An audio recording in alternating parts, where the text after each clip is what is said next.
E aí, meu amigo do Universo Físico, aqui é o Lucas do Universo Discreto e estamos aqui para mais um Drops. Esse especificamente eu achei necessário fazer agora, pois a série de 3JS, né, como vocês bem sabem, eu pretendo fazer um Game Engine em cima do JavaScript. Mas chegou num ponto que eu vou trabalhar com os conceitos avançados de jogos e é importante eu definir eles antes.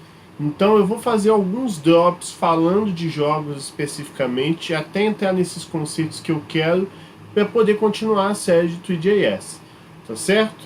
Como é fundamental eu falar de motor de jogos para essa série de 3JS, eu vou começar a falar de conceitos de jogos e futuramente motores de jogos, até chegar no ponto que eu quero.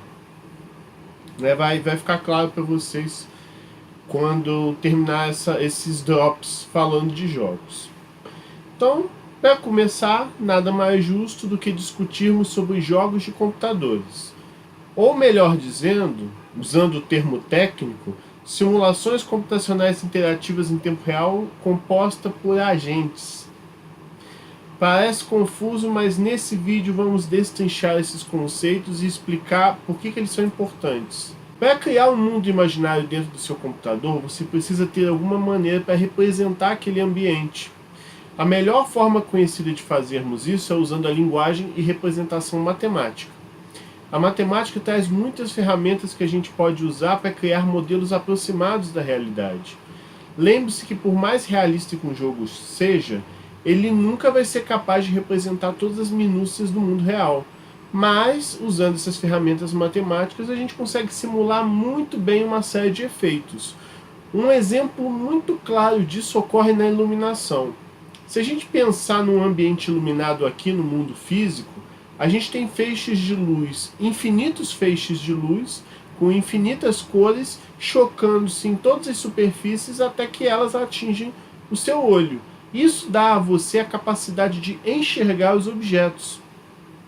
Só que se você parar para pensar, dentro de um jogo, se a gente fosse fazer a mesma coisa, ou seja, criar infinitos feixes de luz que se chocam em superfícies até atingir a câmera, isso ia ser muito trabalhoso, porque como é que a máquina vai ser capaz de implementar infinitos feixes de luzes? Não dá, não há processamento capaz de fazer isso. Então, dentro da simulação de um jogo, a gente faz justamente o contrário, a gente inverte as coisas.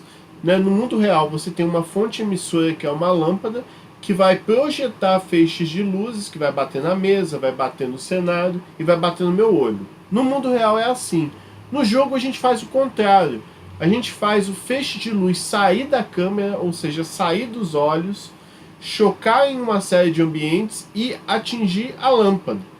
Por que isso? Parece muito estranho, mas é que a ideia é você tentar, dentro do jogo, trabalhar só com um subconjunto de luzes que bateriam, que sairiam da fonte emissora, a lâmpada, bateria em superfície e chegaria no seu olho. A gente ignora os outros feixes de luz. Então a gente tenta simplificar o mundo real, mas sem perder o realismo do mundo no ambiente virtual. Note que isso é praticamente um crime físico. A gente está fazendo uma coisa que não faz sentido. Pelo menos não faz sentido do ponto de vista físico, mas dentro do jogo faz todo sentido. Essa estratégia que eu falei para vocês, da luz sair da câmera, bater em coisas e atingir a lâmpada, que seria o inverso do mundo real, a gente chama de Ray Tracing, traçado de raios, e ele é a base da iluminação de muitos jogos 3D. Lembre-se que a ideia da gente criar essas estratégias é enganar você, fazendo parecer que aquele simulador é igual ao mundo real, quando na verdade ele não é. E toda estratégia que pode fazer isso é bem-vinda.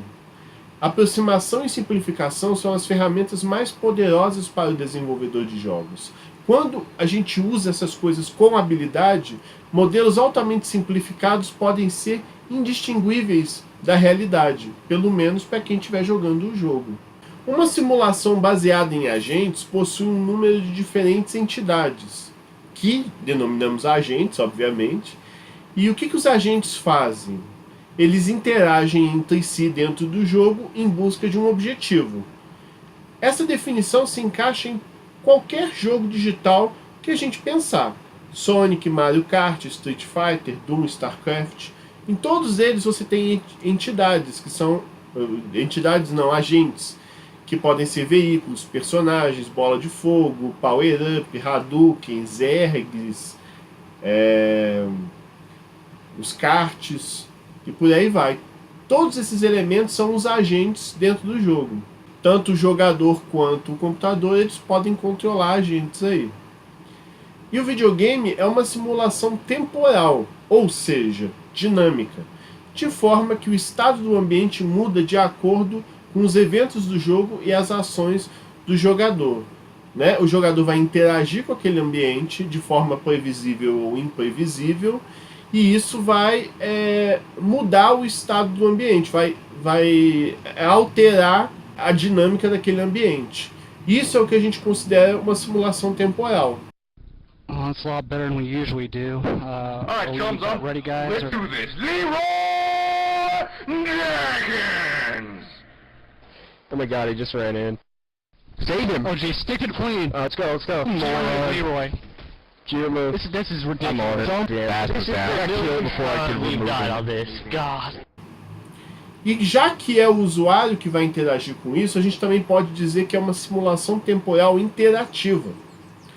E, finalmente, é importante a gente dizer que essa resposta deve ser tempo real. Ou seja, se o jogador toma uma atitude dentro do jogo, a resposta tem que vir para ele imediatamente. Com isso, a gente completa a definição gigantesca que eu apresentei aí no início do vídeo. Agora, vamos falar um pouco do funcionamento do jogo do ponto de vista técnico. Para que o sistema, para que esse jogo, para que esse ambiente virtual funcione bem, ele deve produzir imagens que são intercaladas ao jogador na forma, por exemplo, de 24 imagens por segundo. Então, o computador ele vai estar produzindo imagens, que a gente vai chamar de quadros, ele vai produzir 24 quadros a cada segundo, produzindo um efeito de movimento. É assim também no cinema e com os filmes. E dentro dos jogos a gente também tem isso. Apesar de que a gente normalmente não trabalha com 24 imagens ou quadros por segundo dentro dos jogos. A gente costuma trabalhar com 30 ou 60, que tornam o jogo mais fluido possível para o jogador. Outros componentes do jogo também demandam atualizações constantes. Normalmente a gente pensa na atualização de quadros por segundo e a gente esquece da atualização dos subsistemas do jogo. Por exemplo, se você estiver trabalhando com uma simulação física, essa simulação física ela precisa ser atualizada constantemente, geralmente 120 vezes por segundo. A IA de um personagem, por exemplo, deve ser atualizada pelo menos uma vez por segundo, para parecer que aquela IA está pensando e ela não parecer estúpida para o jogador.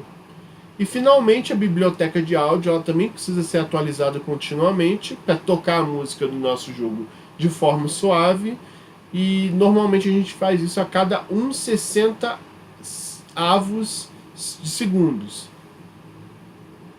Além disso, né, para quase concluir nosso vídeo, outro componente importante de um jogo digital é o que chamamos de game loop.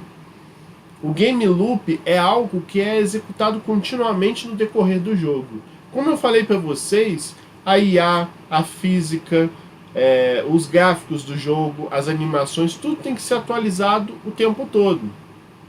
Então, a cada vez que eu atualizo tudo, eu vou estar iterando uma vez esse game loop. Então o game loop ele atualiza todos os subsistemas do jogo, e quando termina, atualiza tudo de novo, tudo de novo e tudo de novo. É por isso que é loop. Ele fica repetindo a atualização dos subsistemas do jogo. E cada iteração é quando ele atualiza tudo uma vez. E esses subsistemas que são atualizados é IA, é a lógica do jogo, simulação física, os gráficos, as animações e tudo mais. E esses resultados finalmente são renderizados ou desenhados para exibir gráficos, emitir sons e produzir resultados que são atendidos de acordo com o feedback passado pelos controles e pelo joystick.